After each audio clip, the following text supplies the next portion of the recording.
Genesis 18:16. Abraham intercedes for Sodom. Then the men got up from their meal and looked out towards Sodom. As they left, Abraham went with them to send them on their way. Should I hide my plan from Abraham? The Lord asked. For Abraham will certainly become a great nation, and all the nations of the earth will be blessed through him. I've singled him out so that he will direct his sons and their families to keep the way of the Lord by doing what is right and just. Then I will do for Abraham all that I have promised. So the Lord said to Abraham, I have heard a great outcry from Sodom and Gomorrah, because their sin is so flagrant. I am going down to see if their actions are as wicked as I have heard. If not, I want to know. The other men turned and headed towards Sodom, but the Lord remained with Abraham. Abraham approached him and said, Will you sweep away the righteous and the wicked? Suppose you find 50 righteous people living there in the city. Will you still sweep it away and not spare it for their sakes? Surely you wouldn't do such a thing, destroying the righteous along with the wicked. Why, you would be treating the righteous and the wicked exactly the same. Surely you wouldn't do that. Should not the judge of all the earth do what is right? And the Lord replied, If I find 50 righteous people in Sodom, I will spare the entire city for their sake. Then Abraham spoke again. Since I have begun, let me speak further to my Lord, even though I am but dust and ashes. Suppose there are only 45 righteous people rather than 50. Will you destroy the whole city for lack of 5? And the Lord said, I will not destroy it if I find 45 righteous people there. Then Abraham pressed his request further. Suppose there are only 40. And the Lord replied, I will not destroy it for the sake of the 40. Please don't be angry, my Lord, Abraham pleaded. Let me speak. Suppose only 30 righteous people are found. And the Lord replied, I will not destroy it if I find 30. Then Abraham said, Since I have dared to speak to the Lord, let me continue. Suppose there are only 20. And the Lord replied, Then I will not destroy it for the sake of 20. Finally, Abraham said, Lord, please don't be angry with me if I speak one more time. Suppose only 10 are found there. And the Lord replied, Then I will not destroy it for the sake of the 10.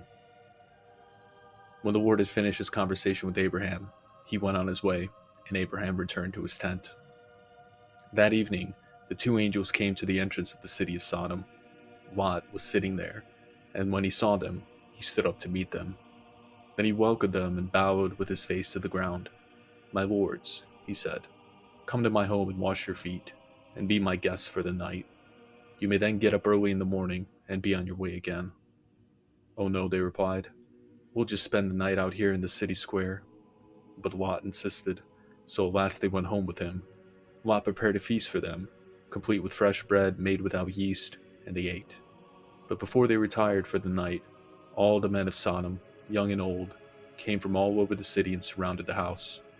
They shouted to Lot, Where are the men who have come to spend the night with you? Bring them out to us so we can have sex with them. So Lot stepped outside to talk with them, shutting the door behind him. Please, my brothers, he begged, don't do such a wicked thing. Look, I have 2 virgin daughters. Let me bring them out to you, and you can do with them as you wish. But please, leave these men alone, for they are my guests, and they are under my protection. Stand back, they shouted. This fellow came to town as an outsider, and now he's acting like our judge. We'll treat you far worse than those other men. And they lunged towards Lot to break down the door. But the 2 angels reached out, pulled Lot into the house, and they bolted the door. Then they blinded all the men, young and old, who were at the door of the house, so they gave up trying to get inside. Meanwhile, the angels questioned Lot. Do you have any other relatives here in the city? They asked. Get them out of this place. Your sons-in-law, sons, daughters, or anyone else, for we are about to destroy the city completely. The outcry against this place is so great, it has reached the Lord, and he has sent us to destroy it. So Lot rushed out to tell his daughter's fiancés, Quick, get out of the city. The Lord is about to destroy it. But the young men only thought he was joking. At dawn the next morning, the angels became insistent. Hurry, they said to Lot. Take your wife and your 2 daughters who are here. Get out right away, or you will be swept away in the destruction of the city. When Lot still hesitated, the angel seized his hand and the hands of his wife and 2 daughters and rushed them to safety outside the city, for the Lord was merciful. When they were safely out of the city, one of the angels ordered, Run for your lives.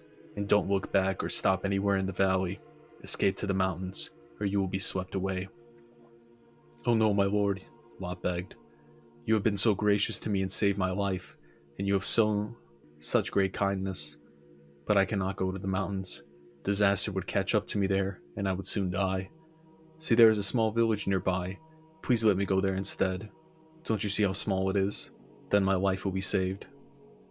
"All right," the angel said. "I will grant your request. I will not destroy the little village. But hurry, escape to it, for I can do nothing until you arrive there." This explains why that village was known as Zor, which means little place. Lot reached the village just as the sun was rising over the horizon. Then the Lord rained down fire and burning sulfur from the sky on Sodom and Gomorrah. He utterly destroyed them, along with the other cities and villages on the plain, wiping out all the people and every bit of vegetation. But Lot's wife looked back as she was following behind him, and she turned into a pillar of salt. Abraham got up early that morning and hurried out of the place where he had stood in the Lord's presence. He looked out across the plain toward Sodom and Gomorrah and watched as the columns of smoke rose from the city like smoke from a furnace. But God had listened to Abraham's request and kept Lot safe, removing him from the disaster that engulfed the cities on the plain. Afterward, Lot fled Zoar because he was afraid of the people there, and he went to live in a cave in the mountains with his 2 daughters. One day, the older daughter said to her sister, there are no men left anywhere in this entire area, so we can't get married like everyone else, and our father will soon be too old to have children. Come, let's get him drunk with wine, and then we will have sex with him.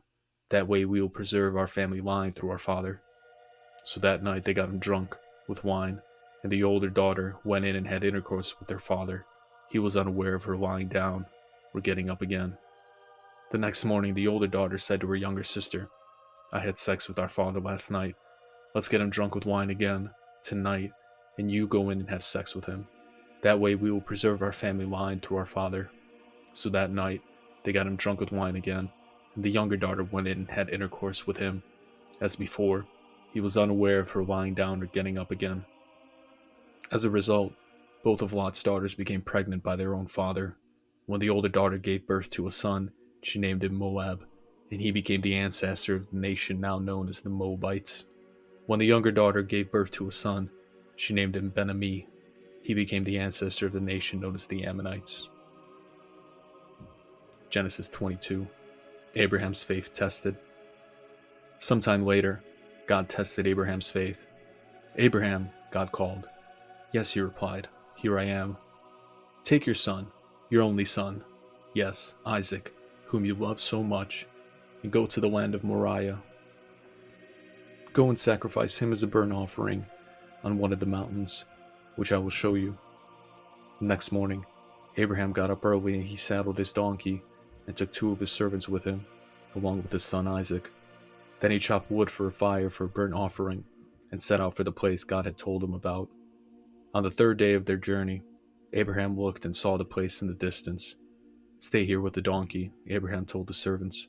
"The boy and I will travel a little farther. We will worship there, and then we will come right back." So Abraham placed the wood for the burnt offering on Isaac's shoulders, while he himself carried the fire and the knife. As the 2 of them walked on together, Isaac turned to Abraham and said, "Father." "Yes, my son," Abraham replied. "We have the fire and the wood," the boy said, "but where is the sheep for the burnt offering?" "God will provide a sheep for the burnt offering, my son," Abraham answered, and they both walked on together. When they arrived at the place where God had told them to go, Abraham built an altar and arranged the wood on it. Then he tied his son Isaac and laid him on the altar on top of the wood, and Abraham picked up the knife to kill his son as his sacrifice. At that moment, the angel of the Lord called to him from heaven, "Abraham, Abraham." "Yes," Abraham replied, "here I am." "Don't lay a hand on the boy," the angel said. "Do not hurt him in any way, for now I know that you truly fear God. You have not only withheld from me even your son, your only son." Then Abraham looked up and saw a ram caught by its horns in a thicket. So he took the ram and sacrificed it as a burnt offering in the place of his son. Abraham named the place Yahweh Yireh, which means "the Lord will provide." To this day, people still use that name as a proverb, On the mountain of the Lord it will be provided. Then the angel of the Lord called again to Abraham from heaven. This is what the Lord says: Because you have obeyed me, and have not withheld even your son, your only son, I swear by my name that I will certainly bless you. I will multiply your descendants beyond number, like the stars in the sky and the sand on the seashore. Your descendants will conquer the cities of their enemies, and through your descendants all the nations of the earth will be blessed, all because you have obeyed me. Then they returned to their servants and traveled back to Beersheba, where Abraham continued to live.